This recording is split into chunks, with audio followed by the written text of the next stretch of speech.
जाता है, teacher pen ही लेके गायब हो जाते हैं। आ गए थे, ओके, कहाँ चाहे पेन? यार टीचर्स को एक बार याद दिला दो यार कि पेन मत, मतलब मानते हैं आप बहुत बिजी रहते हैं आप लोग, ओके, पर तो हमने कल 1857 से पहले का किया था, आज 1857 के बाद का वैसे शुरू कर दिया था हमने, ठीक है। तो 1857 के बाद में हमने देखा था प्रेस में दो भाग बन चुके थे, एक था एंग्लो इंडियन न्यूज़पेपर, ओके, और दूसरा था भारतीय भाषा के न्यूज़पेपर, ओके। इसी को आगे चल करके भारतीय भाषा के न्यूज़पेपर को कंट्रोल करने के लिए लिट्टन महोदय, लिट्टन जो वायसराय थे, वो वर्नाकुलर प्रेस एक्ट लेकर के आए थे, ओके। क्लियर है? कुछ और इंपॉर्टेंट पॉइंट्स हैं इसमें लिखे क्लास। 1857 के बाद, 1857 के पश्चात, 1857 के विद्रोह के पश्चात भारतीय भाषा के समाचार पत्रों में भी, भारतीय भाषा के समाचार पत्रों में भी एक तीव्र वृद्धि देखने को मिली, पत्रों में भी एक तीव्र वृद्धि देखने को मिली, भाषा के समाचार पत्रों में भी एक तीव्र वृद्धि देखने को मिली।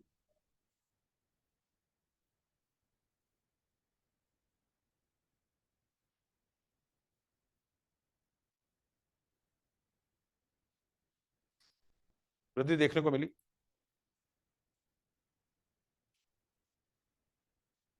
विराम। इनमें से प्रमुख भारतीय समाचार पत्र जिनका प्रकाशन जिनका प्रकाशन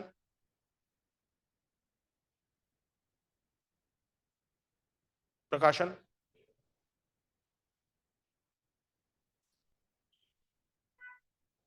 कुछ वर्ग विशेष के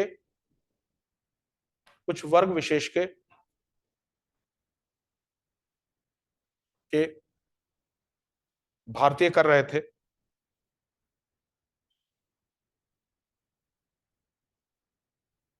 उदाहरण के लिए ईश्वरचंद्र विद्यासागर ने 1858 में, ईश्वरचंद्र विद्यासागर ने 1858 में, ईश्वरचंद्र विद्यासागर का कौन सा न्यूज़पेपर था? ईश्वरचंद्र विद्यासागर ने वर्ष 1858 में सोम प्रकाश, सोम प्रकाश, ध्यान रखिएगा सोम प्रकाश है, किताबों में सोम दे रखा है, बंगाली भाषा में सा होता ही नहीं है, सोम प्रकाश है, हम इसे सोम प्रकाश कहते हैं इंडियन, नॉर्थ इंडियन वाले, इट्स नॉट सोम। बंगाली भाषा में वा और सा है ही नहीं, वा की जगह वो बा लगाते हैं, जैसे विनोद है ना तो वो विनोद बोलेंगे, ओके, और सा की जगह शा लगा, रसगुल्ला नहीं बोलते हैं, वो रसोगुल्ला बोलते हैं, ओके। लिखिए क्लास। सोम प्रकाश है। राममोहन राय की तरह ईश्वरचंद्र विद्यासागर सोम प्रकाश प्रकाशित किया। राममोहन रॉय की तरह ईश्वरचंद्र विद्यासागर एक प्रसिद्ध समाज सुधारक थे, एक प्रसिद्ध समाज सुधारक थे।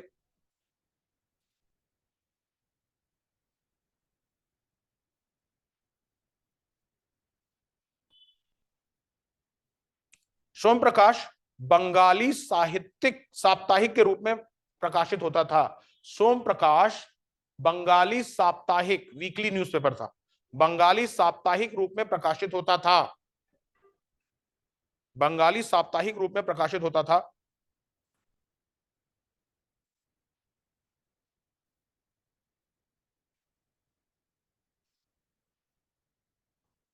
विराम।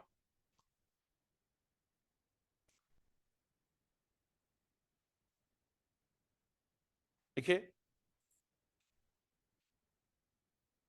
सोम प्रकाश, सोम प्रकाश प्रथम भारतीय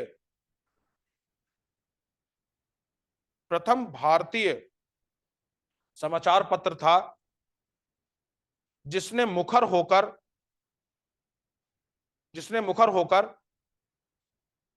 राजनीतिक विषय उठाए। क्वेश्चन बनेगा, पहला भारतीय समाचार पत्र जिसने मुखर होकर राजनीतिक विषय उठाए। समझ पा रहे हो? इससे पहले जो भारतीय समाचार पत्र थे राजनीतिक विषय उठाने से डरते थे, उन्हें मालूम था अंग्रेज बंद करवा देंगे, अंग्रेज कुछ भी कर सकते थे।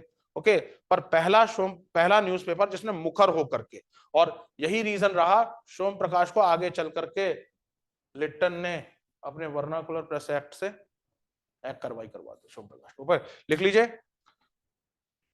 सोम प्रकाश ने कृषकों के हितों का जोरदार समर्थन किया।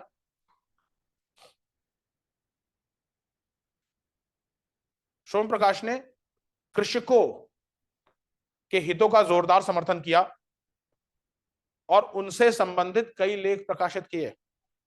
सोम प्रकाश ने कृषकों के हितों का जोरदार समर्थन किया और उनसे संबंधित कई लेख प्रकाशित किए।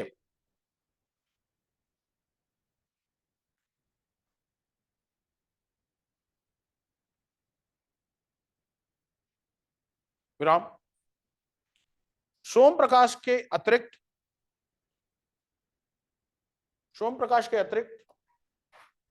ईश्वरचंद विद्यासागर ने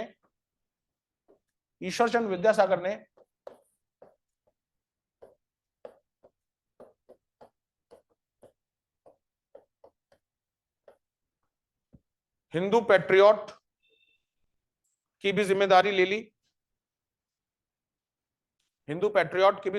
ली। ब्रैकेट में लिख लो, वैसे मैं कल लिखवा चुका हूं पर मुझे मालूम है आप भूल चुके होंगे।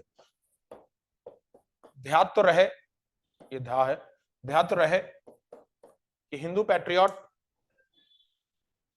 हरिश्चंद्र मुखर्जी का था, कल लिखवाया था। हिंदू पैट्रियट हरिश्चंद्र मुखर्जी का था। उनकी मृत्यु के बाद ईश्वरचंद्र विद्यासागर ने हिंदू पैट्रियट ले ली थी। ध्यान तो रहे कि हिंदू पैट्रियट हरिश्चंद्र मुखर्जी का था। इनकी मृत्यु के बाद ईश्वरचंद्र विद्यासागर ने इसकी जिम्मेदारी ले ली और 1861 में क्रिस्टोफर दास को इसका संपादक क्रिस्टोफर दास पाल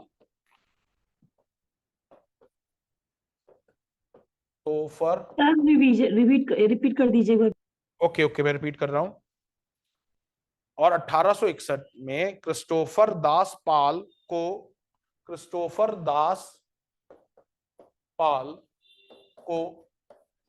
इसका संपादक बनाया। क्रिस्टोफर दास पाल को इसका संपादक बनाया।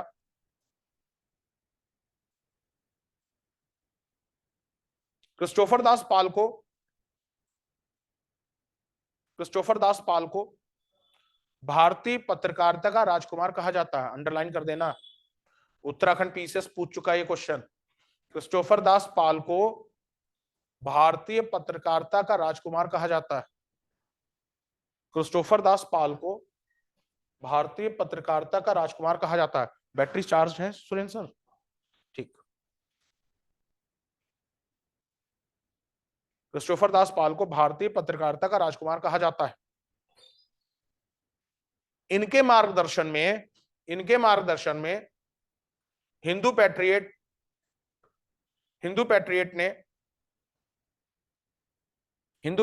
ने बंगाल के उच्च मध्यम वर्गीय जमींदारों का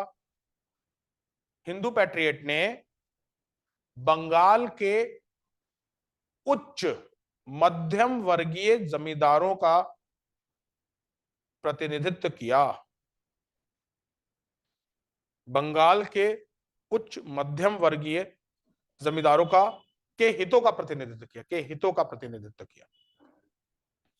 उनके पक्ष में लेख लिखता था, के हितों का प्रतिनिधित्व किया। और जैसे मैंने कल बताया था, हिंदू पैट्रियट के संवाददाता लंदन में सुरेंद्र नाथ बनर्जी थे। ओके, ये चीज ध्यान रखिए, कल बता चुका हूं, सुरेंद्र नाथ बनर्जी थे। नेक्स्ट लिख लीजिए। वहीं दूसरी ओर कुछ एंग्लो इंडियन पेपर वहीं दूसरी ओर कुछ Anglo Indian paper,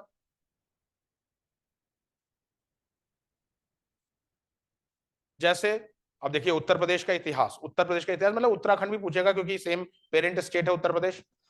okay, Anglo Indian newspaper जैसे इलाहाबाद से प्रकाशित पाइनियर, इलाहाबाद से प्रकाशित पाइनियर, ब्रैकेट में लिख लो 1865, पाइनियर, पाइनियर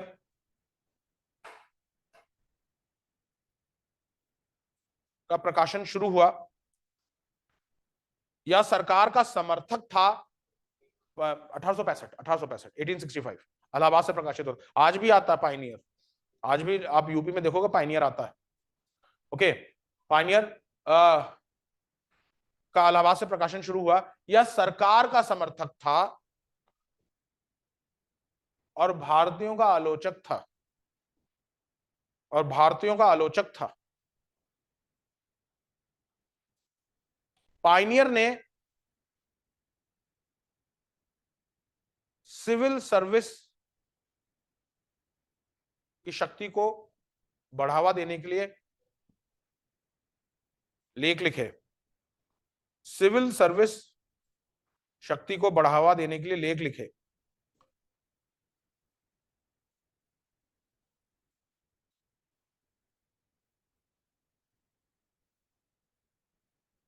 विराम।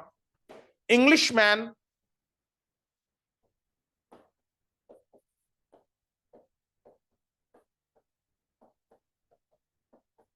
इंग्लिशमैन सर्वाधिक रूढ़िवादी एवं प्रतिक्रियावादी समाचार पत्र था। इंग्लिशमैन सर्वाधिक रूढ़िवादी और प्रतिक्रियावादी समाचार पत्र था। वहीं वहीं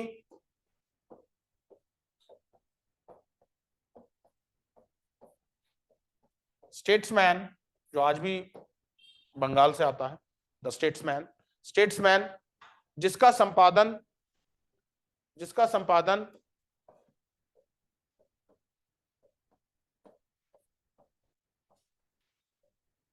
रॉबर्ट नाइट कर रहे थे, रॉबर्ट नाइट कर रहे थे,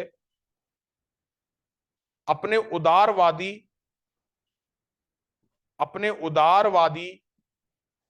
विचारों के लिए जाना जाता था। रॉबर्ट नाइट कर रहे थे अपने उदारवादी विचारों के लिए जाना जाता था।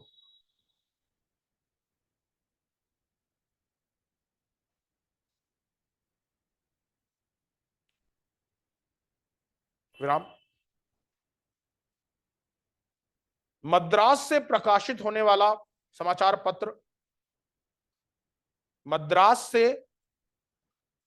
प्रकाशित होने वाला समाचार पत्र, ब्रैकेट में लिख लेना, मद्रास से प्रकाशित होने वाला समाचार पत्र मद्रास मेल, मद्रास मेल, मद्रास से प्रकाशित होने वाला समाचार पत्र मद्रास मेल, ब्रैकेट में लिख लो 1868, 1868, 1868 भारत का प्रथम सांध्यकालिक न्यूज़पेपर समाचार पत्र था। सांध्य, सांध्य आपने सुन रखा होगा, इवनिंग न्यूज़पेपर भी आते हैं, आपने कई इवनिंग न्यूज़पेपर, जैसे मोस्टली न्यूज़पेपर 99 न्यूज़पेपर मॉर्निंग में आते हैं, कुछ इक्का दुक्का न्यूज़पेपर इवनिंग में भी आते हैं। प्रथम सांध्य समाचार पत्र था, evening news, first, India first evening newspaper. Class, मैं खुद कह रहा हूं, अगर इस टॉपिक से इसके बाहर क्वेश्चन आता है ना, वो आप ही को नहीं आता होगा, नहीं आता होगा, किसी को भी नहीं आता होगा। मैं जितना मटेरियल है न्यूज़पेपर में वो सबको इकट्ठा दे रहा हूँ। इंग्लिश मीडियम की किताबें भी खोदी गई हैं, हिंदी मीडियम किताबें भी खोदी गई हैं, मैंने सारा पूरा अच्छी तरह स्टडी करके आपको ये नोट्स कलेक्ट करके दे रहा हूँ। ओके, तो first evening newspaper was Madras Mail 1868। पर ये पेपर किसका प्रतिनिधित्व करता था, लिख लीजिए, मद्रास मेल यूरोपीय वाणिज्य, मद्रास मेल यूरोपीय वाणिज्य, यूरोपीय वाणिज्य, भूस्वामी तथा जमींदारों का प्रतिनिधित्व करता था, तथा जमींदारों का प्रतिनिधित्व करता था।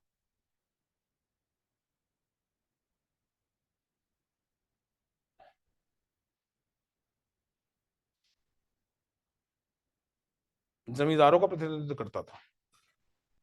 विराम। लिखिए, 1861 में देवेंद्र नाथ टैगोर, 1861 में देवेंद्र नाथ टैगोर, देवेंद्र नाथ टैगोर लिख लेंगे ना, देवेंद्र, देवेंद्र नाथ टैगोर,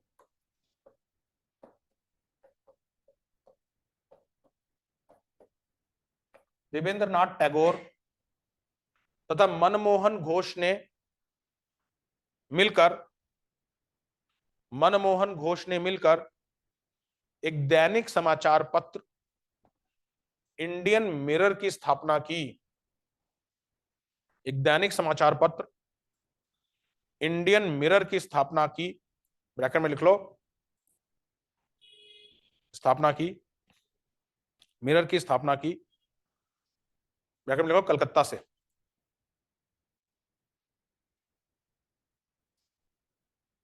बाद में केशव चंद्र सेन तथा नरेंद्र नाथ सेन ने भी, बाद में केशव चंद्र सेन और नरेंद्र नाथ सेन भी इंडियन मिरर के संपादन से जुड़े। नरेंद्र नाथ सेन भी इंडियन मिरर के संपादन से जुड़े।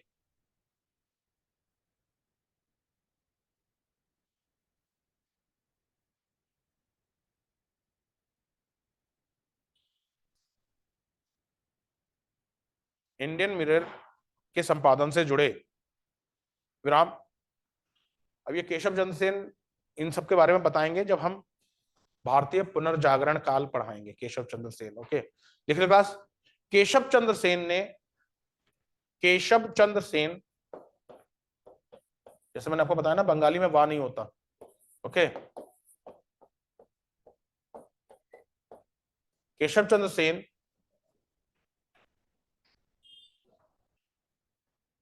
ने बंगाली भाषा में सुलभ समाचार पत्र का भी प्रकाशन किया, सुलभ समाचार पत्र का भी प्रकाशन किया। बंगाली भाषा में सुलभ समाचार पत्र का भी प्रकाशन किया।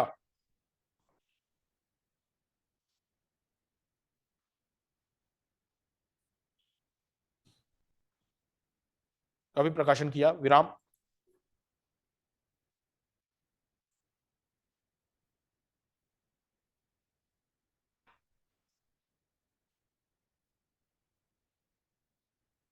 देखिए, स्टेट्समैन भारत का प्रथम न्यूज़पेपर था।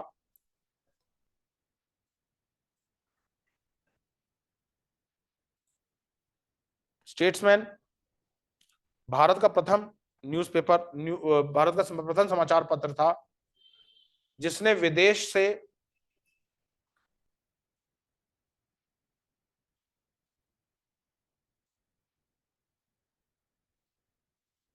जिसने विदेश से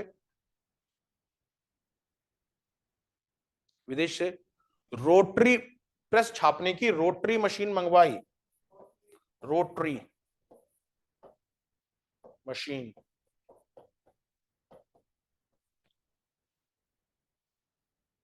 रोटरी मशीन मंगवाई। रोटरी आपने देखा होगा, जब प्रेस छपते हैं ना, एक बार मेन कॉपी छप गई, उसकी कॉपी रोटेशन के साथ छपती जाती। तो पहली बार रोटरी मशीन स्टेट्समैन में मंगाई थी। इससे क्या, कई तादाद में पेपर छप सकते थे। ओके, रोटरी मशीन मंगवाई। चलो अच्छा, अब एक थोड़ा जीके का क्वेश्चन आपसे पूछते हैं।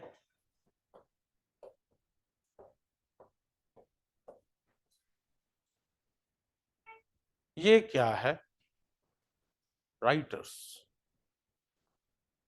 जीके है, टोटल जीके, जनरल नॉलेज।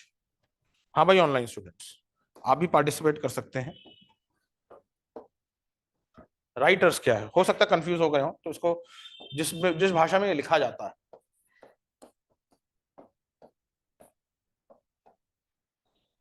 ध्यान रखना।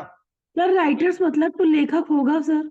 वेरी गुड, एक्चुअली आप शाब्दिक अर्थ बता रहे हैं, मैं पूछ रहा हूँ ये है क्या। ओके, ध्यान रखना ये फ्रेंच वर्ड है। फ्रेंच जैसे ना लिखी अलग जाती है, बोली अलग जाती है। It's not routers, it's writers. Okay, French एक अलग ही मतलब भाषा रहती है जो लिखी और बोली बहुत अलग जाती है। Okay, writers. ये क्लास न्यूज एजेंसी है। न्यूज एजेंसी समझते हैं? न्यूज़पेपर देख, न्यूज एजेंसी क्या होती है? यश श्रुति बताओ, एग्जाम्पल बता दो। जो जो आप इतना सब टीवी भी देखते हो कि न्यूज एजेंसी तो पक्का सामने आता होगा।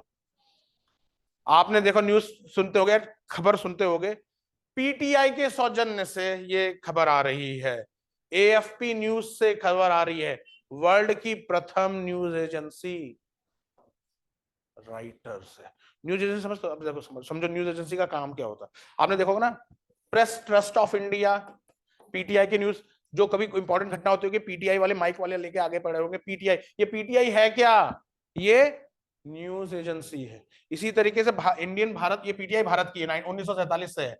ओके, ऐसे ही भारत में एक यूनिवार्ता, ये हिंदी न्यूज एजेंसी, यूएनआई, ये सब न्यूज एजेंसीज हैं। ध्यान रखना ये सब यूपीएससी है। फिलहाल उत्तराखंड पीसीएस तो नहीं पूछेगा इस लेवल का। ओके, पर यूपीएससी है भैया, यूपीएससी में सब कुछ आता है। ओके, पीटीआई ये न्यूज, अब ये न्यूज एजेंसी का काम क्या होता है? सपोज इसमें रशिया यूक्रेन में लड़ाई चल रही है, या इसराइल और हमास में लड़ाई चल रही है। अब एनडीटीवी या आज तक के पत्रकार गए थे, वापस आ गए, अब वो तो लड़ाई अभी भी खिंच रही है। तो अब पत्रकार को भेजना, वहां से कवर करना, पत्रकारों का खर्चा और उनके खतरों का भी है, खर्चा भी उठाना है। तो क्या करते हैं, ये बड़ी बड़ी न्यूज एजेंसीज अपने पत्रकारों को वहां भेज देते हैं, और बाद में यही वही न्यूज एजेंसीज उनकी न्यूज और फोटोज बेचते हैं बाकी न्यूज़पेपर को। अब जैसे पीटीआई के जो, अब जैसे आपने कभी अखबार देखो, जो बड़ी फोटो लगी होगी, नीचे से नीचे लिखा होगा पीटीआई के सौजन्य से, मतलब वो फोटो अमर उजाला या दैनिक जागरण या हिंदू या इंडियन एक्सप्रेस या टाइम्स ऑफ इंडिया ने पीटीआई से उठाई है, पीटीआई से खरीदी है। आज की दुनिया में क्लास सब कुछ बिकता है, सब कुछ, न्यूज से लेके फोटोज। अब वहां, अब यूक्रेन और रशिया वॉर में राइटर्स के, न्यूज वाले और फोटोग्राफर न्यूज कवर करते हैं। बाद में इंडियंस, अगर उन्हें लगता कि न्यूज इंपॉर्टेंट है, इंडियंस वाले राइटर के ऑफिस से वो फोटो और न्यूज पर खरीद लेते हैं। ऐसे राइटर्स को भी फायदा हो रहा है, और इंडियन न्यूज वालों को, न्यूज पेपर वालों को वहां जाना भी नहीं पड़ रहा। तो न्यूज एजेंसी का ये काम होता है। ओके, वर्ल्ड की पहली न्यूज एजेंसी राइटर्स थी, और 1866 में भारत में राइटर्स का ऑफिस खुला था। समझ में? लिख लीजिए क्लास, वर्ष। तो न्यूज एजेंसी समझ गए क्लास, न्यूज एजेंसी क्या होती है? आज घर जाके पेपर देखना, लोकल फोटो को छोड़कर। अब ये नहीं कि देहरादून की फोटो में नीचे दिखे नहीं, देहरादून के लिए तो देहरादून के पत्रकार हो ही जाएंगे क्लास। मतलब नेशनल और इंटरनेशनल जो फोटोज आप कभी आप देखोगे, उसमें देखना जरूर लिखा पीटीआई के सौजन्य से, एएफपी के सौजन्य से। ये सब वर्ल्ड की बड़ी प्रोमिनेंट न्यूज एजेंसीज हैं। ओके, कई बीबीसी अपने आप में इतना बड़ा है कि वो इन सब चीजें लेता नहीं, उसके पत्रकार हर जगह रहते हैं, तो कई बार होता है बीबीसी के सौजन्य से। ओके, तो वो सब, ये सब न्यूज एजेंसीज होती हैं। ओके, लिख लीजिए क्लास। भारत में अंतरराष्ट्रीय अंतरराष्ट्रीय ख्याति प्राप्त, अंतरराष्ट्रीय ख्याति प्राप्त राइटर्स का दफ्तर, अंतरराष्ट्रीय ख्याति प्राप्त राइटर्स का दफ्तर, दोनों स्पेलिंग लिख लेना क्लास, क्योंकि इंग्लिश में राइटर्स ऐसे ही लिखा जाता है, ये मत लिख देना क्लास, मतलब ही अलग हो जाएगा। ये चलेगा नहीं, राइटर्स, यही है राइटर्स की स्पेलिंग, REUTERS। अंतरराष्ट्रीय ख्याति प्राप्त राइटर्स का दफ्तर 1866 में खुला, 1866 में खुला। राइटर्स की देखा देखी, राइटर्स की देखा देखी भारत में, भारत में एसोसिएटेड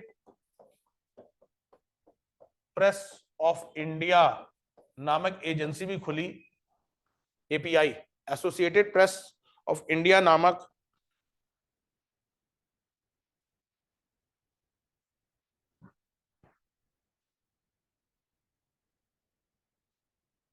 एजेंसी भी खुली। हालांकि इसकी खबरें पक्षपातपूर्ण मानी जाती थी, इसकी खबरें पक्षपातपूर्ण मानी जाती थी।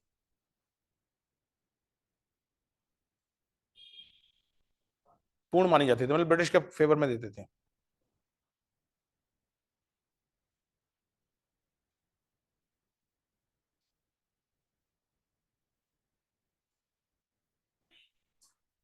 जैसे भारत में भारतीय भाषाओं की न्यूज एजेंसी को कहते हैं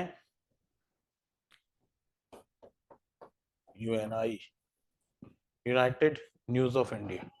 ये भारतीय भाषाओं की न्यूज एजेंसी है, मतलब हिंदी, आपके गुजराती, बंगाली, ओके, ये Uni. Okay, in news agency को कंट्रोल कौन करता है?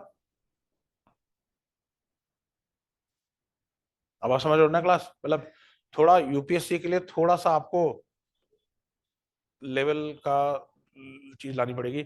इसे करता है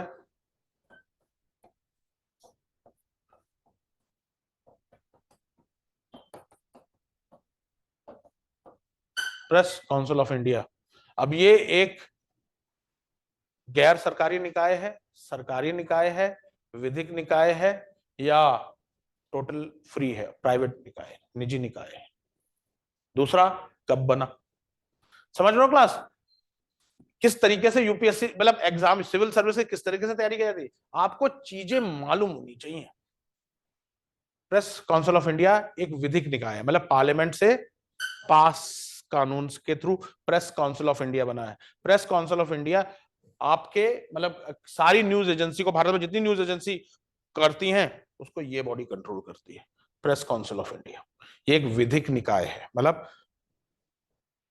statutory body. Okay, bar council of India, IAS के प्री का क्वेश्चन है, एक कैसा निकाय है? बार काउंसिल का नाम सुन रखा होगा, वकील पहले बार काउंसिल में करते हैं। एक ऑटोनॉमस, एक निजी निकाय है, ऑटोनॉमस है, ओके, सरकारी है या विधिक है या संवैधानिक है?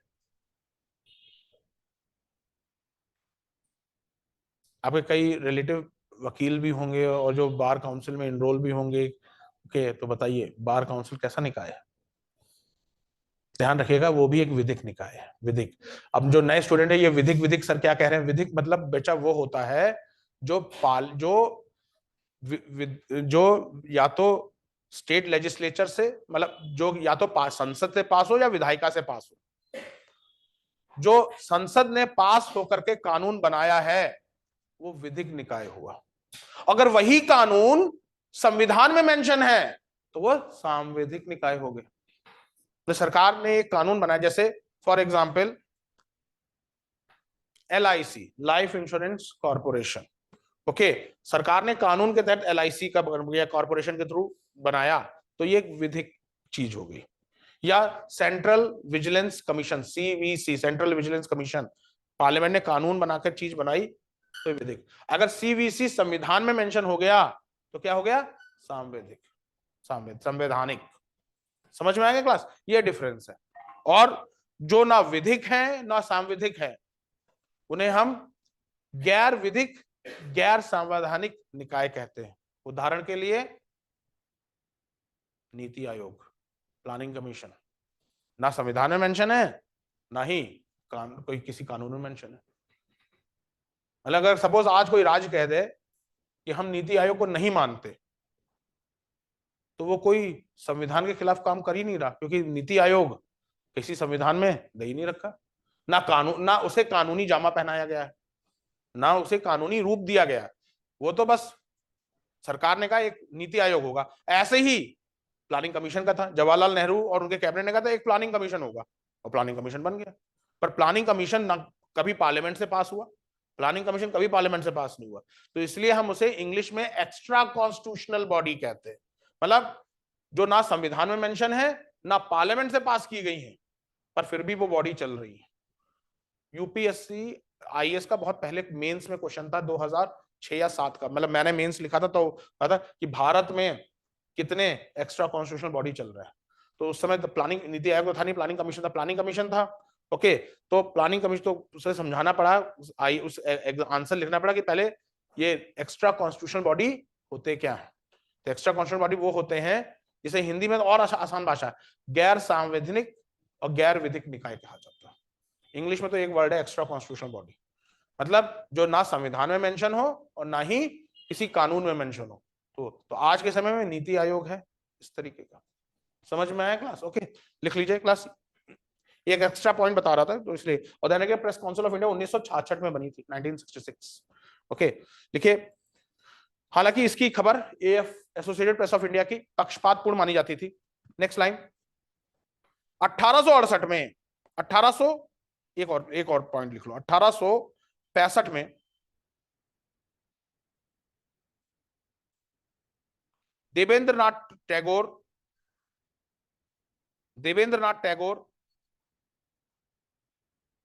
ने नेशनल पेपर नाम का अंग्रेजी अखबार निकाला। नेशनल पेपर नाम का अंग्रेजी अखबार निकाला, पेपर, PAPR। ये भी कलकत्ता से प्रकाशित होता था।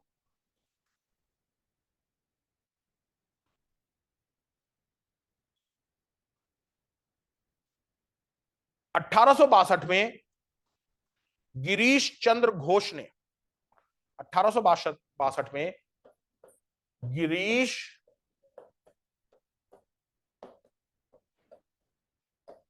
चंद्र घोष ने बंगाली नामक समाचार पत्र निकाला, जिसे कालांतर में सुरेंद्र नाथ बनर्जी ने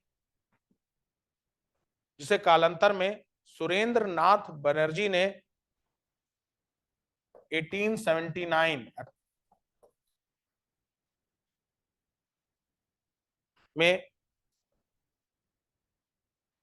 अधिग्रहण कर लिया। 1879 में अधिग्रहण कर लिया। यह कलकत्ता से प्रकाशित होता था। कलकत्ता से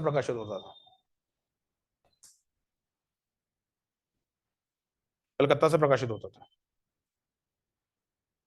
विराम।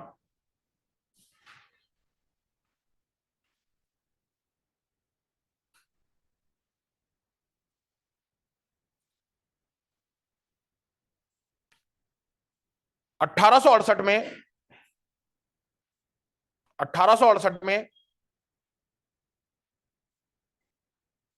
1868 में शिशिर कुमार घोष एवं मोतीलाल घोष ने अमृत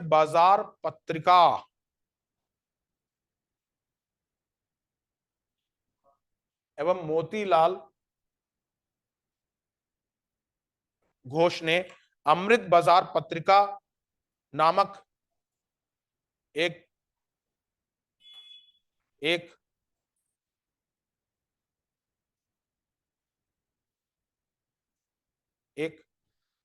बंगाली साप्ताहिक समाचार पत्र निकाला,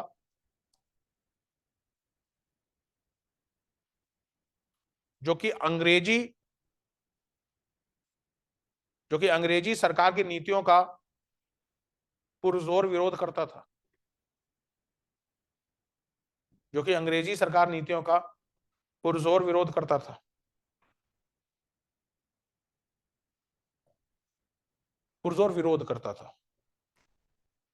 और उसी समय लिट्टन महाशय थे वाइसरॉय, वो सुबह सुबह अपनी टेबल पे बैठते और अमृत बाजार पत्रिका उनके सामने होता, तो जो भाई उनके ट्रांसलेटर तो बताते थे सर्कस ये तो हमारे पीछे पड़ चुका है।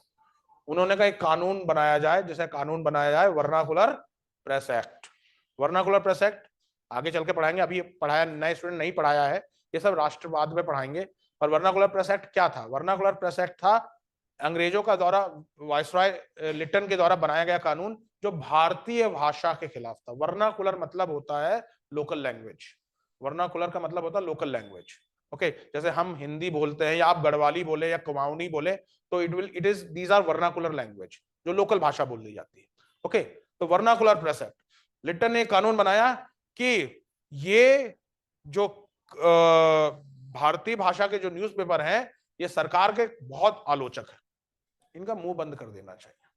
और ये वर्नाकुलर प्रेस एक्ट किस पेपर के खिलाफ बना था? अमृत बाजार पत्रिका के खिलाफ बना था। पर अमृत शिशिर कुमार घोष के काफी जानकार सरकारी महकमे में थे, इन्होंने रातों रात शिशिर कुमार घोष को कह दिया कल सुबह तुम्हारा समाचार पत्र बंद होने वाला है, लिट्टन महोदय ने रातों रात एक कानून पास किया है, कल लागू हो जाएगा और वो तुम्हारे पेपर पे कार्रवाई करेंगे। तो शिशिर कुमार घोष इनसे ज्यादा समझदार निकले, उन्हें रातों रात बंगाली न्यूज़पेपर को इंग्लिश न्यूज़पेपर में ट्रांसफॉर्म कर दिया। जब सुबह सुबह अंग्रेजी ऑफिसर इनके घर पहुंचे, उन्होंने कहा सर हमारा पेपर तो इंग्लिश में आता, वर्नाकुलर प्रेस एक्ट लागू ही नहीं था, लागू नहीं हो पाया। ओके और आज अमृत बाजार पत्रिका का ही सिस्टर कंसर्न आनंद बाजार पत्रिका है, जिसे आप एबीपी न्यूज देखते हैं। जो आप एबीपी न्यूज, जो जैसे मैंने बताया ना, जो टाटा स्काई के 504 चैनल पे आता है एबीपी न्यूज, उसका फुल फॉर्म है आनंद बाजार पत्रिका। आनंद बाजार पत्रिका अमृत बाजार पत्रिका सिस्टर कंसर्न है। मतलब आनंद बाजार, अगर आनंद बाजार पत्रिका बाद में बना है डेफिनेटली, पर हाँ इसकी इसकी जो हिस्ट्री है वो अमृत बाजार पत्रिका से ही आती है, आनंद बाजार पत्रिका। और आनंद बाजार पत्रिका कोई नहीं बोलता, सब एबीपी बोलते हैं, एबीपी न्यूज। ओके तो एबीपी न्यूज का फुल फॉर्म है आनंद बाजार पत्रिका। ओके तो क्वेश्चन बनता है कि वर्नाकुलर प्रेस एक्ट किस पेपर के खिलाफ आया था? वो आया था अमृत बाजार पत्रिका। और अमृत बाजार पत्रिका रातों रात बंगाली न्यूज़पेपर से इंग्लिश में, और आज भी अमृत बाजार पत्रिका बंगाल में काफी फेमस न्यूज़पेपर है, इंग्लिश में आता है। ओके लिख लीजिए क्लास। 1878 में तत्कालीन वायसराय लिट्टन ने, 1878 में तत्कालीन वायसराय लिट्टन ने, एक मिनट क्लास देखिए, तत्कालीन वायसराय लिट्टन ने 1878 में तत्कालीन वायसराय लिट्टन ने वर्नाकुलर प्रेस अधिनियम, वर्नाकुलर प्रेस अधिनियम लागू किया, जो कि मुख्यतः अमृत बाजार पत्रिका के खिलाफ था, जो कि मुख्यतः अमृत बाजार पत्रिका के खिलाफ था।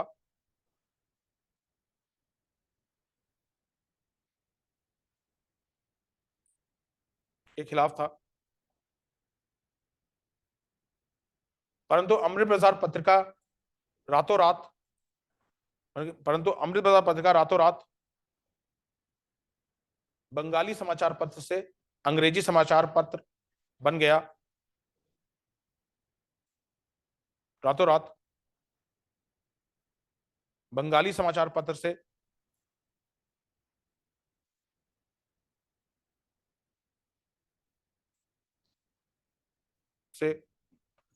अंग्रेजी समाचार पत्र बन गया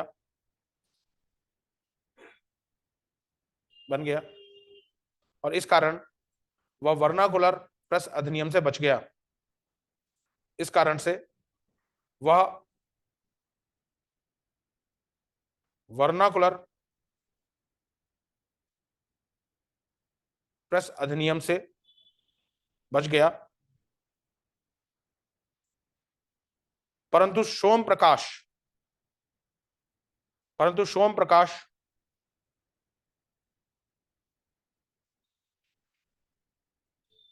पर यह अधिनियम लागू हो गया। सोम प्रकाश पर यह अधिनियम लागू हो गया।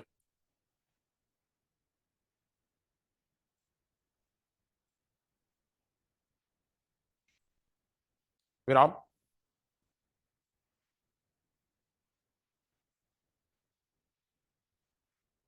लिट्टन के दूसरे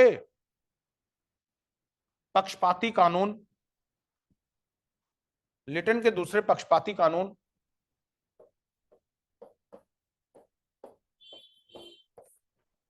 आर्म्स एक्ट 1878 के विरुद्ध आर्म्स एक्ट 1878 के विरुद्ध, एक्ट 1878 के विरुद्ध मद्रास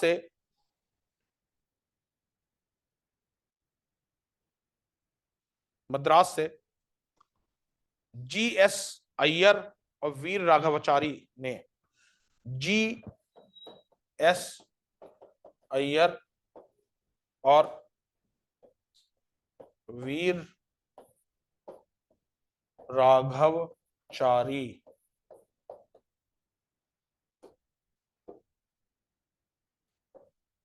वीर राघवचारी वीर राघवचारी ने द हिंदू, ये जो आप सिविल सर्विस के लिए कहा जाता है, द हिंदू का प्रकाशन किया, द हिंदू का प्रकाशन किया। अब आप समझ रहे हो ना, द हिंदू क्यों आया था? आर्म्स एक्ट के विरोध में आया था। द हिंदू का प्रकाशन किया।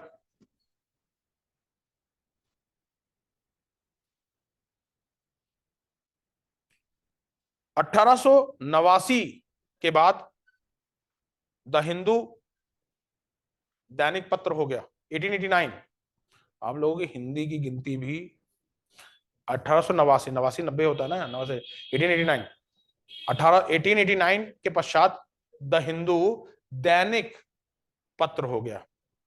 उससे पहले साप्ताहिक आता था, और बताने की जरूरत नहीं था, ये इंग्लिश न्यूज़पेपर था। ओके, मतलब तमिल भाषा नहीं निकलता था, ये इंग्लिश न्यूज़पेपर था। तब भी इंग्लिश था, अब भी इंग्लिश आता है, पर अब सुनने में आता है द हिंदू थोड़ी बहुत क्षेत्रीय भाषा में आता है, एडिटोरियल उसका क्षेत्रीय भाषा में आता है। अब नहीं देखा द हिंदू हिंदी का? देखा होगा हिंदी। अभी शेयर करता हूँ, क्लास के बाद शेयर करता हूँ, याद दिला दीजिएगा, मैं शेयर कर दूंगा द हिंदू। ओके, पर रेगुलर नहीं शेयर कर पाऊंगा, पर शेयर कर दूंगा। एडिटोरियल हिंदी में आता होगा। ओके, एडिटोरियल तो द हिंदू का मेन होता है, मेन एडिटोरियल ही होता है हिंदू का। वो क्लास आपके व्यूज बनाता है।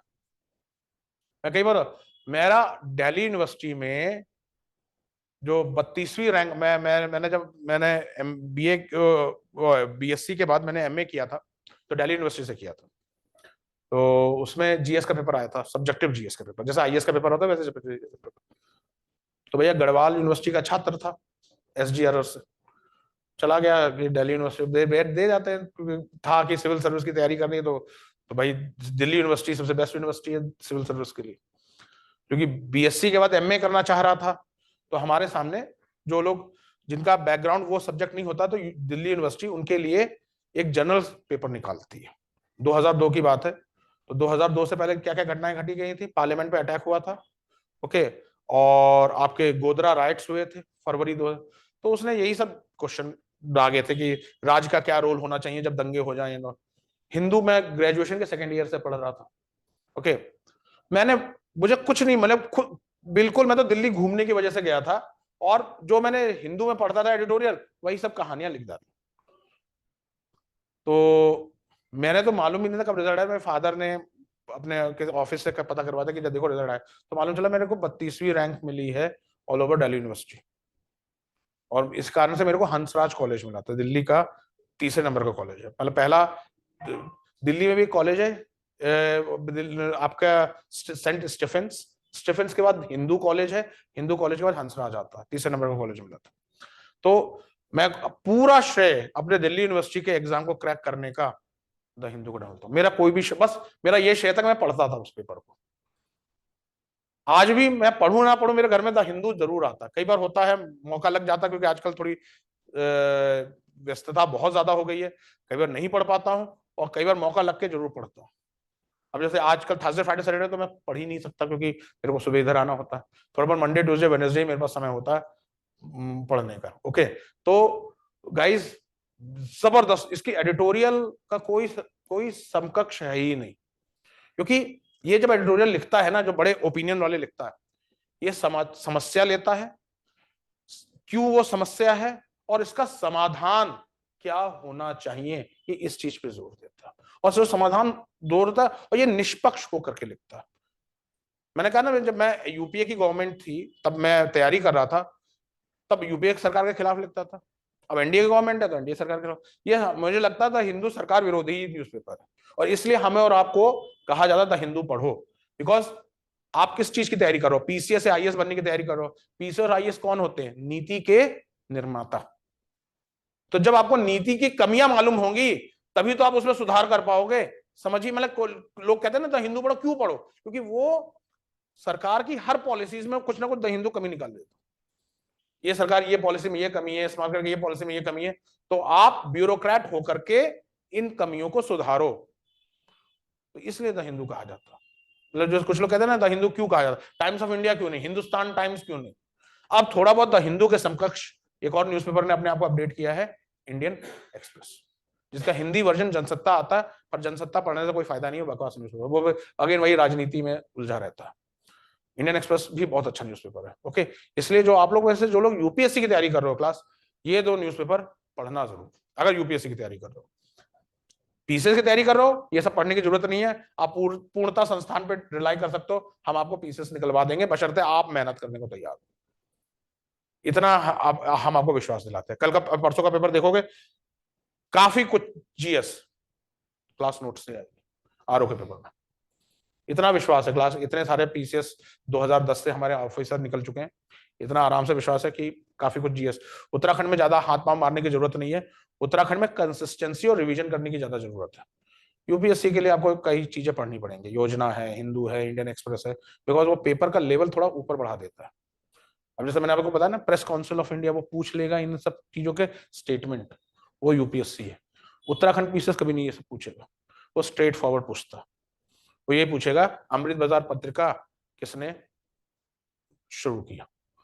तो अगर पीसीएस की तैयारी कर रहे हो फैक्चुअल याद कर लो, यूपीएससी की तैयारी कर रहे हो तो पूरी एनालिसिस याद होनी चाहिए। ठीक है, लिखिए क्लास, नेक्स्ट लाइन। एक और पॉइंट लिख लीजिए, एक्स्ट्रा पॉइंट है।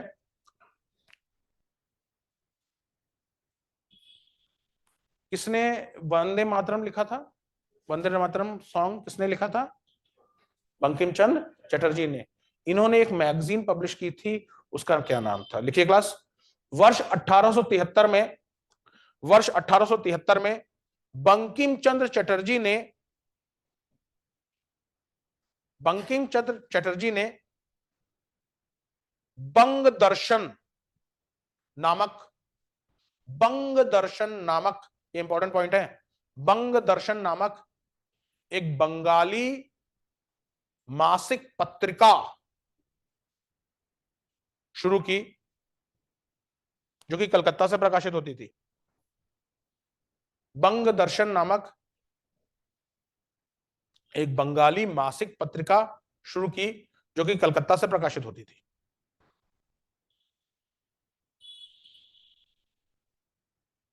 नेक्स्ट,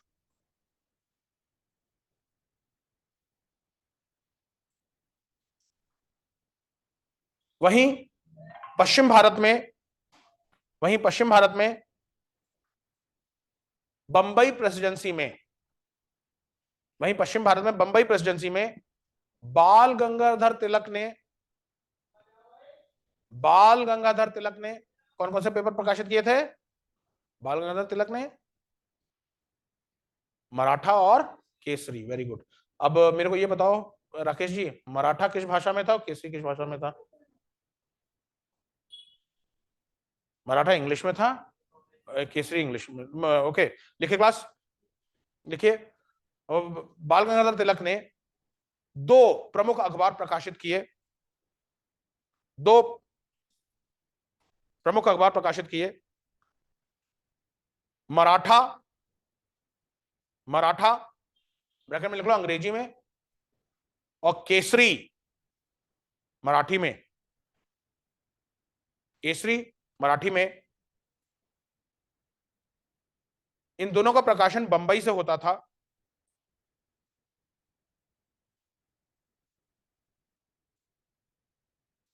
इन दोनों का प्रकाशन बंबई से होता था। मराठा के संपादक जी जी अगरकर थे, मराठा के संपादक जी जी अगरकर थे, गणेश गोपाल अगरकर। फिलहाल जी जी अगरकर ध्यान रखना, पूरा नाम रखने की याद करने की जरूरत नहीं। जी जी अगरकर थे। वहीं केसरी के संपादन केलकर थे।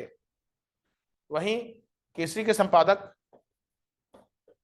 केलकर थे।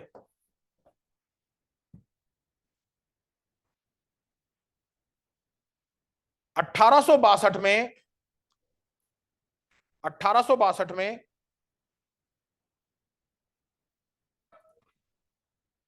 एमजी रानडे ने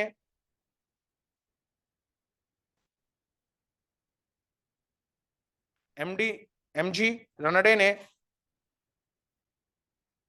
एक एंग्लो मराठी पत्रिका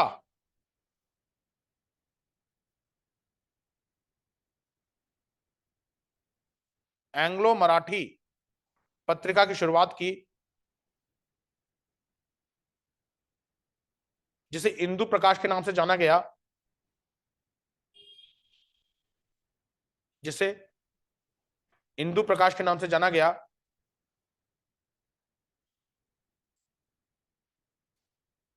इसके संपादन विष्णु परशुराम पंडित थे। इसके संपादक विष्णु परशुराम पंडित थे। इंदु प्रकाश इंपॉर्टेंट है, कई बार एग्जाम में क्वेश्चन बना। विष्णु परशुराम पंडित थे। ये एंग्लो मराठी पत्र था, मतलब थोड़ा इंग्लिश में थोड़ा मराठी में। एंग्लो मराठी। नाम एक बार फिर से बोल। एमजी रानाडे ने 1862 में इंदु प्रकाश नामक पत्र, एंग्लो मराठी पत्र शुरू किया, जिसके संपादक विष्णु परशुराम पंडित थे। विराम। इंदु प्रकाश, इंदु प्रकाश, इंदु प्रकाश, INDU, इंदु प्रकाश। 1864 में 1864 में BN मांडलिक ने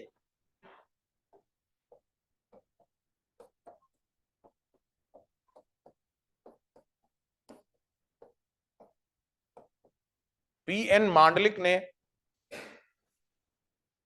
नेटिव ओपिनियन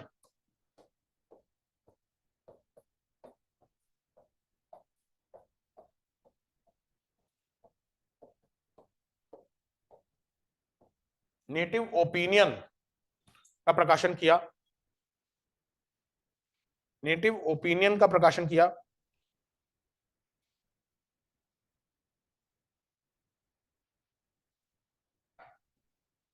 फिर आप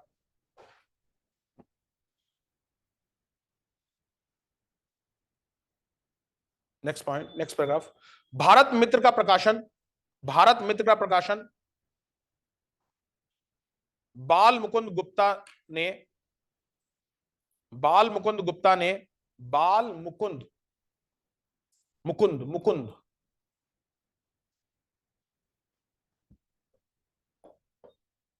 मुकुंद किसे कहा जाता है? श्री कृष्ण को। ओके, बाल मुकुंद गुप्त ने, बाल मुकुंद गुप्त ने कलकत्ता से,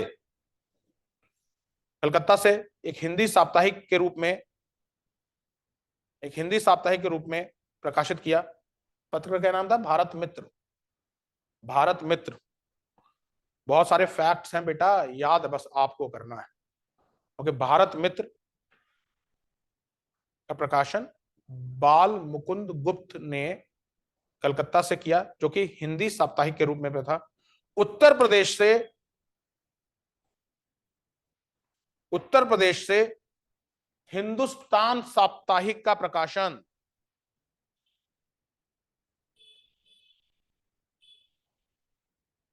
उत्तर प्रदेश से हिंदुस्तान साप्ताहिक का प्रकाशन राजा रामपाल सिंह ने किया।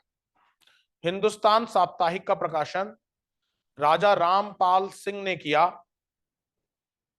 इसके संपादक मदन मोहन मालवीय,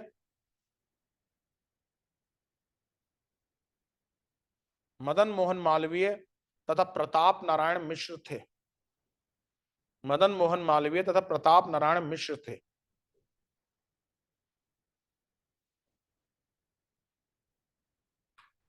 तथा प्रताप नारायण मिश्र थे।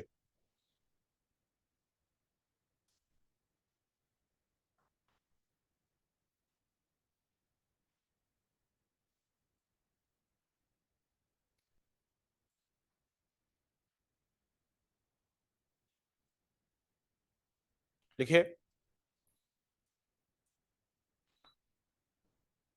1867 में, 1867 में, 1867 में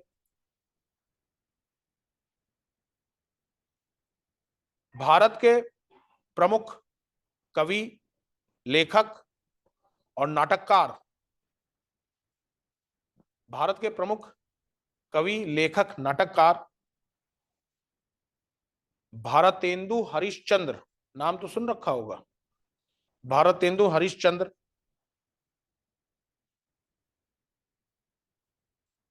भारतेंदु हरिश्चंद्र ने कवि वचन सुधा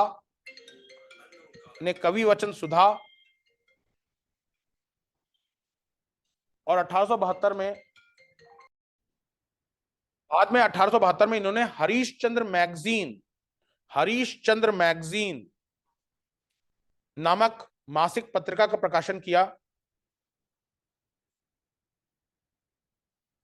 हरीशचंद्र मैगजीन नामक मासिक पत्रिका का प्रकाशन किया।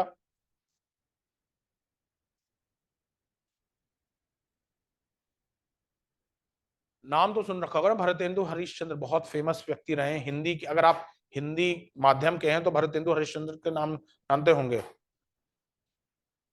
किस में कहां पैदा हुए थे? चलो कठिन क्वेश्चन है, कहां पैदा हुए थे? भारत में 700 के आसपास जो डिस्ट्रिक्ट हैं, तो सर ने बहुत कठिन क्वेश्चन, इसको थोड़ा कम करते हैं। कौन से राज्य में पैदा हुए थे? आज के हिसाब से 28 ऑप्शन हैं बस, भारत में 28 राज्य, 28 ऑप्शन थे। ए मध्य प्रदेश, बी बिहार, सी उत्तर प्रदेश। अब क्योंकि हिंदी से जुड़े हैं तो डेफिनेटली हिंदी बेल्ट में ही पैदा हुए होंगे। ओके, तो सर कौन सा? उत्तर प्रदेश। उत्तर प्रदेश में कहां से बेटा? सर ये तो नहीं बता पाएंगे क्योंकि पढ़ाई करते समय हरिश्चंद्र के बारे में बहुत पढ़ा है सर, इस समय चूंकि पढ़ाई छूट चुकी है तो इतना नहीं बता पाएंगे सर। तो ध्यान रखिएगा, बनारस, बनारस, बनारस से, क्योंकि ये सब चीजें सर इंपॉर्टेंट है। मुंशी प्रेमचंद, हरिश्चंद्र, सब इन सबकी बहुत हाँ, सारे ध्यान जी। रखिएगा कि ये मतलब देखिए क्लास, इन सब पे मुंशी आपके प्रेमचंद के जैसे गोदान है या इन सब के किताबों के बारे में जीएस में क्वेश्चंस बहुत बन जाते हैं। ओके, तो इसलिए भारतेंदु हरिश्चंद्र का आज जिक्र आया तो बता दूं, बनारस में पैदा हुए थे। ओके, तो और काफी प्रख्यात कवि रहे हैं, नाटककार रहे हैं और लेखक रहे हैं हिंदी के। सिंधी आपने अपने स्कूल में 10th 12th में अगर सर हिंदी, सर भारतीय हरिश्चंद्र के बारे में जब पढ़ाया जाता तो इनका एक युग, हरिश्चंद्र हाँ, युग ऐसे करके जी। हाँ, तो मतलब ये काफी प्रख्यात लेखक रहे हैं भारतेंदु हरिश्चंद्र। तो याद रखिएगा, यूपी के बनारस के क्षेत्र के ये पैदाइश थे। ओके, ये क्लास इन्होंने हरिश्चंद्र मैगजीन के नामक एक मासिक पत्रिका प्रकाशित की थी। नेक्स्ट लाइन, 1877 में इलाहाबाद से 1877 में इलाहाबाद से बाल कृष्ण भट्ट ने 1870 में इलाहाबाद से बाल कृष्ण भट्ट ने Hindi Pradeep sir line repeat कर दीजिए। 1870 में इलाहाबाद से बाल कृष्ण भट्ट ने हिंदी प्रदीप समाचार पत्र का प्रकाशन किया।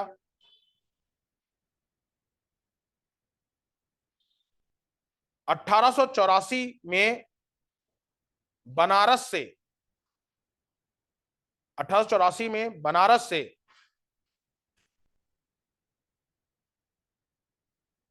1884 में बनारस से रामकृष्ण वर्मा ने भारत जीवन का प्रकाशन किया। रामकृष्ण वर्मा ने भारत जीवन का प्रकाशन किया।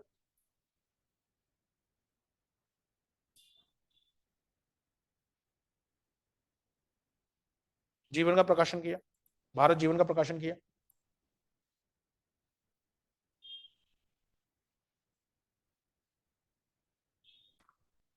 बंबई से 1878 में, ये इंग्लिश में ही नाम है तो इंग्लिश में ही लिखूंगा, बंबई से 1878 में इलस्ट्रेटेड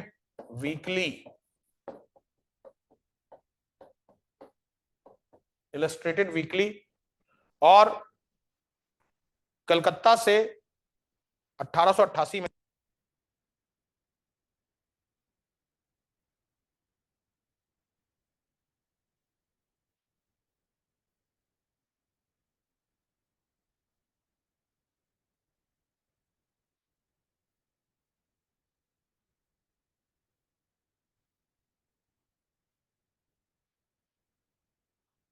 सर आपकी आवाज आपकी नहीं आ रही आवाज है। नहीं आ रही है।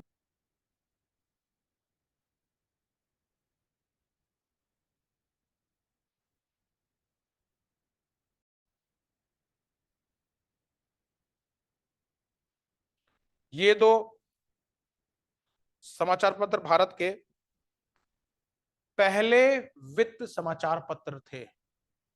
जैसा इकोनॉमिक टाइम्स, बिजनेस स्टैंडर्ड होता है ना, पहले वित्त समाचार पत्र थे, या वाणिज्यिक समाचार पत्र कह लो। वैसे वित्त इकोनॉमिक टाइम्स पर फाइनेंशियल होता है ना वित्त समाचार पत्र। तो इसमें सबसे पुराना समाचार वित्त समाचार पत्र कौन हुआ? इलस्ट्रेटेड वीकली 1878 बंबई से। ओके, ध्यान रखना, भारत का पहला वित्त समाचार पत्र इलस्ट्रेटेड वीकली। भारत का पहला इवनिंग समाचार पत्र मद्रास मेल।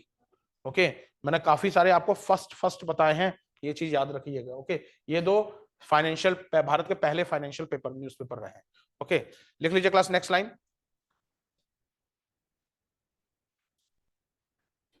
वर्ष 1900 में,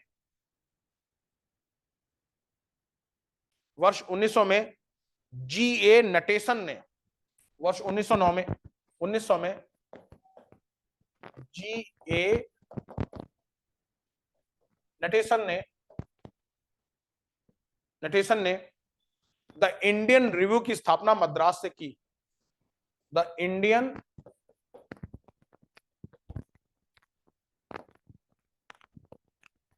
रिव्यू की स्थापना मद्रास से की।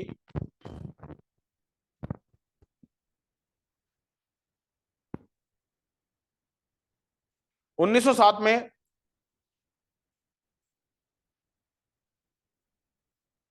1907 में रामानंद चटर्जी ने, 1907 में रामानंद चटर्जी ने इलाहाबाद से, रामानंद चटर्जी ने इलाहाबाद से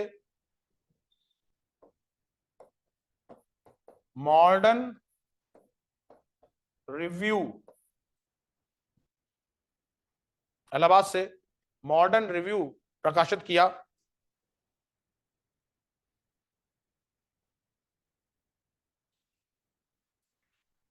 नेक्स्ट लाइन। भारतीय राष्ट्रीय कांग्रेस के नेता फिरोज शाह मेहता ने, भारतीय राष्ट्रीय कांग्रेस के नेता फिरोज शाह मेहता ने वर्ष 1913 में, भारतीय राष्ट्रीय कांग्रेस के नेता फिरोज शाह मेहता ने वर्ष 1913 में Bombay Chronicle, Bombay Chronicle, Bombay Chronicle का प्रकाशन किया, जिसके संपादक, जिसके संपादक बी जी हार्निमन थे, जिसके संपादक बी जी हार्निमन थे। इंपॉर्टेंट है, बॉम्बे क्रॉनिकल एग्जाम में क्वेश्चन बन चुका है। बी जी हार्निमन थे। ध्यात रहे कि, ध्यात रहे कि 1907 के कांग्रेस विभाजन के पश्चात, 1907, 1907, 1907 के कांग्रेस विभाजन के पश्चात, कांग्रेस का विभाजन 1907 में किस सेशन में हुआ था, किस अधिवेशन में हुआ था? सूरत। कैसे याद रखोगे? S for 7, S for Surat and okay, और कांग्रेस में भी डबल एस लगता है, कभी नहीं भूलोगे।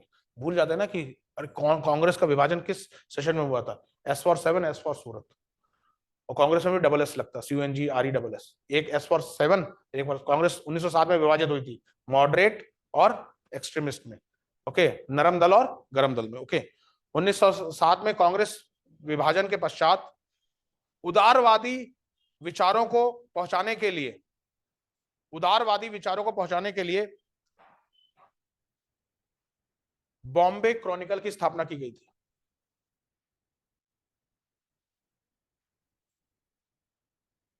उदारवादी विचारों को पहुंचाने के लिए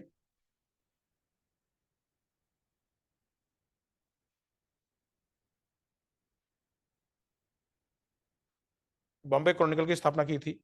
विराम। लिखिए क्लास। मद्रास में श्रीमती एनी बेसेंट ने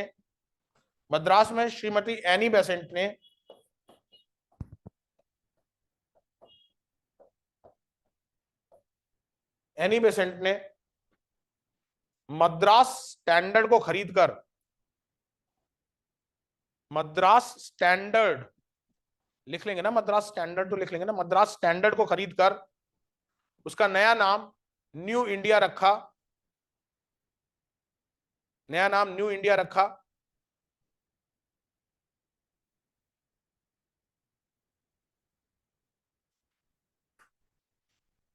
और 1916 से न्यू इंडियन का प्रकाशन किया। ये भी एग्जाम के लिए इंपॉर्टेंट है। और 1916 से न्यू इंडिया का प्रकाशन किया। एनी बेसेंट ने ही 1914 में कॉमनवील नामक अखबार निकाला। कॉमनवील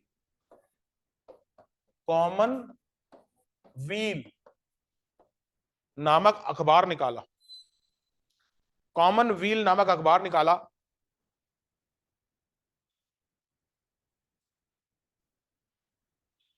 एनी बेसेंट ने ही, एक एक्स्ट्रा पॉइंट बता रहा हूं, एनी बेसेंट ने ही इंडिया ए नेशन नाम की पुस्तक भी लिखी।